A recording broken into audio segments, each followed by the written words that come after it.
Welcome to Bonding Over Bourbon. I'm Chris. And I'm Kat. And today we're doing a glassware review for 6 distinct different styles of glassware to see which is the best glass you should have for your home.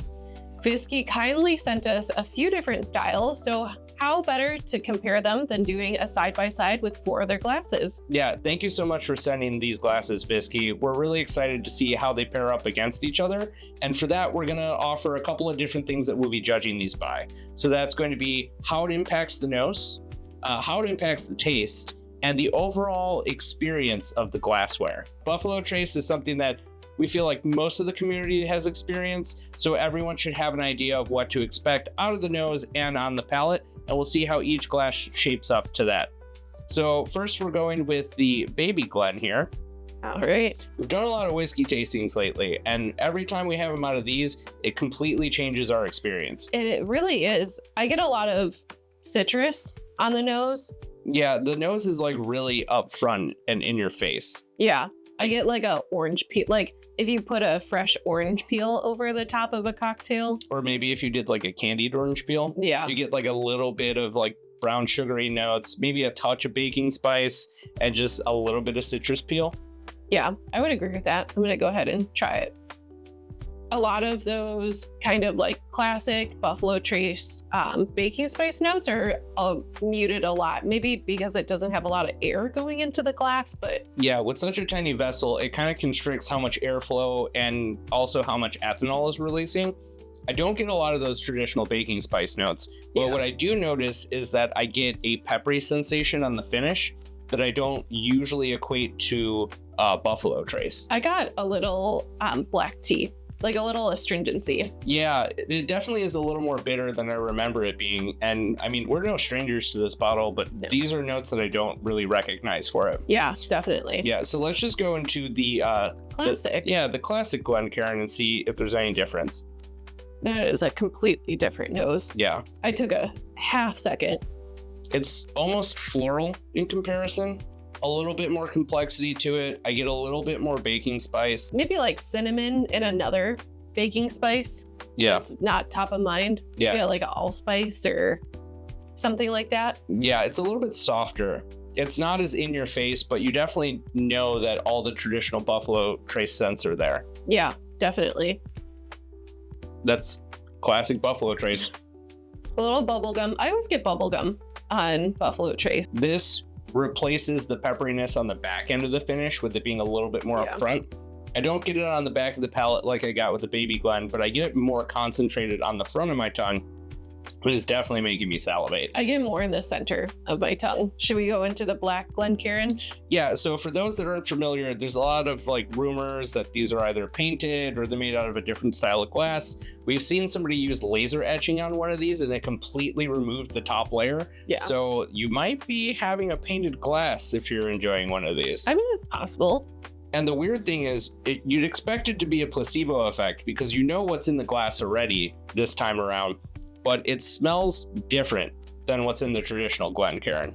It really does. This, I get a lot more sweetness on the nose. Yeah. This one, I get more savory type of baking spice notes. Yeah, this is almost more bready in comparison. Every time we have blind flights with these black glasses, I do get like a little bit of a different nose on it. Yeah. I thought it was because of the blind flight itself, but it's possible that the glass itself could just be changing it. It's possible. I mean, you never know what's coated in this. If someone knows, put it in the comments. Yeah, please let us know. It's almost like we're not drinking the same whiskey anymore. It tastes similar but different, like they were cousins, like 2 different barrels. There's a lot of like back and forth on the community that we've seen that people don't like these because it changes their experience in a way that you can't really quantify. And doing this back to back, I actually kind of agree with that. Is interesting. I can see why we have such a hard time during blinds because it really does alter the experience. Not just you can't see what's in the glass, but it might literally be changing it. Yeah, absolutely. So now we're going to go for what I called the fidget spinner of the whiskey world. These are the Revolve glasses. They do have a very interesting base here. I mean, their branding and marketing is that it can basically sit at any angle.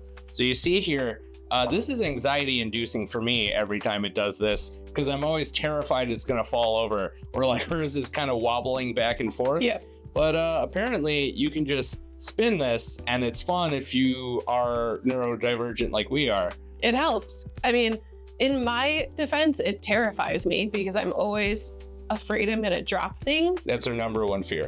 But overall, it's kind of like a nice, like, kitschy thing. So this definitely changes the nose on it, like an almost kind of nuttiness to it. I get a ethanol on it where I didn't get it in the other glass. Well, except for the Baby Glen. I got a lot of ethanol on that one. Yeah, that's true. I could see that. This one I'm getting, and maybe it needs to sit in here a little bit longer. Or maybe the aerating we just did agitated it. It's possible, So yeah. it's possible that the entire purpose for this glass might actually be detrimental to the experience. I do see your nuttiness a little bit. I get like almond or maybe like apricot kernels, Yeah, something like that. you took the words right out of my mouth. Okay, going in. I feel like this glass kind of merges all the characteristics on the flavor of everything else. Like, it's a little bit more of the black tea that I got from the Baby Glen. I get some more of the traditional, like, rye kind of pepperiness on the middle to front of my palate, like I did on the other one. I don't get a ton of characteristics like the Black Glen had, but it's honestly just kind of middle of the road. It mutes all of those flavors. I don't get a lot of the sweet, fruity flavors No, that I get from Buffalo Trace. I'm getting more pepperiness on the palate.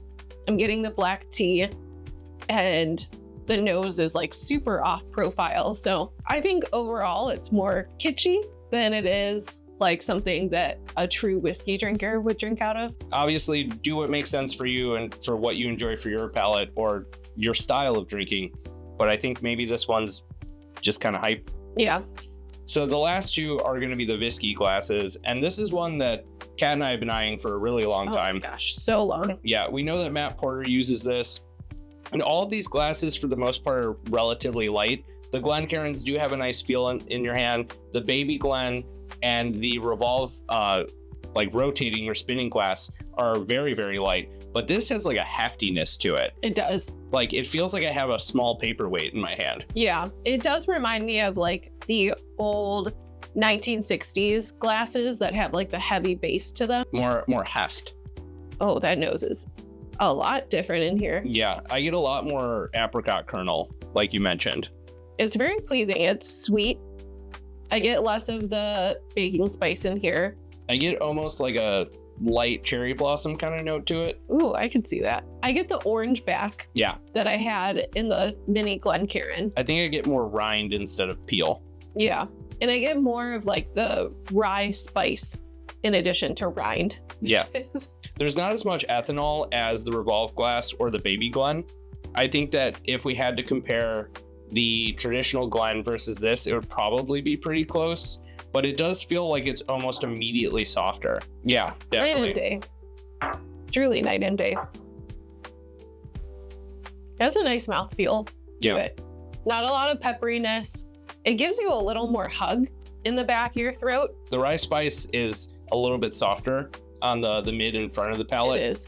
but the trade-off is the finish of it is a little bit more tingling, peppery sensation. It is interesting how different the classic Glencairn is to the Viski. The noses are so different from each other. It's hard to choose which one I like better. It's just kind of two different experiences. I mean, honestly, I feel just from like the overall experience, this one gets a couple more points for me. Yeah. I've always thought that Glencairns are a little bit on the lighter side in terms of how they feel in your hand. And there's always this thing that I experience. I don't know about you guys. I don't really feel comfortable holding it this way or this way. It's always a little awkward to me. I always end up doing like the Spider-Man thing going on.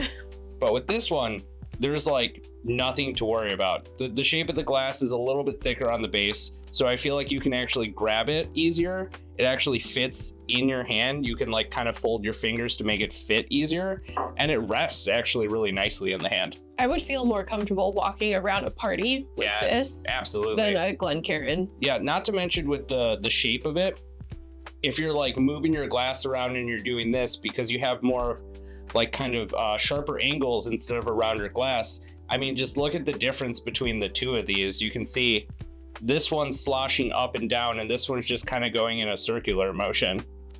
So I'm honestly giving points to this one so far. Agreed. Should we go on to the last one? Yeah.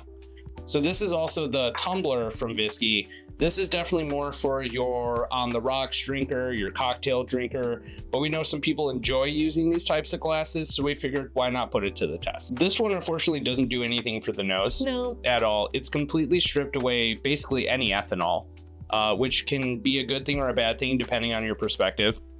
There is not a lot of scent. It's honestly very flat. I get the bubble gum again. See, now I get the bubble gum. Little bubble gum. Not a lot of burn. Not a lot of burn. But there's a lot more pepper up front now. The pepper is all over my palate. It's coating the entirety of my tongue now instead of just the back or the middle. Yeah. It's definitely a different experience. If you prefer to drink whiskey that way, I mean, honestly, the glass is pretty lightweight. It feels like nothing. And this is how we started drinking as well. And this is how you get it a lot of the times in bars as well. Yeah, for sure. And often I have a hard time picking out flavor profiles in bars, so this kind of makes sense to me. I think if I had to pick one that I like the most, it would definitely be instantly the Viski Glencairn. Yeah. And it's honestly really pleasant. We started using this one a little bit and we enjoyed it, off camera when we got the package, and we figured, how much does it really impact the overall sensation? And it turns out quite a bit. It does. If I was between two glasses, I would definitely go instinctually for the Viski glass, but I think that the Glencairn also has a lot of those classic kind of like staples that you want with whiskey tasting. You can really taste different flavor profiles. You have your full century of smell as well. The only down part for me is the feel in my hand. I don't really love it. Yeah, which, take it with a grain of salt. Maybe for you it feels perfect, but for us, this is ideal. This also reminds me that I'm holding something in my hand. So if I'm talking to someone and I'm doing this, I'm like, oh, that's right. Whereas I don't know how many parties you go to, but if you have a tasting glass in your hand and you're talking like this, I mean, oh my gosh, you might just spill it on their shirt or their countertop, or God forbid they have a dog underneath you. That almost happened to me with the mini Glen because I forgot that it was in my hand. It was so light. Yeah. And I was just like, no protection on it. No protection. No. And I had beverages spilling all over. It was quite a scene. Yeah. So thank you so much for watching this review. If you're interested in picking up any of these glasses from Viski, they were nice enough to also give us a promotional code. So if you're interested, you'll find the link down below here. Thank you so much for watching. Give the video a thumbs up if you enjoyed it. Comment below to let us know if you have any of these, which ones you prefer the most. And subscribe to this channel for more content like this in the future. See you next time.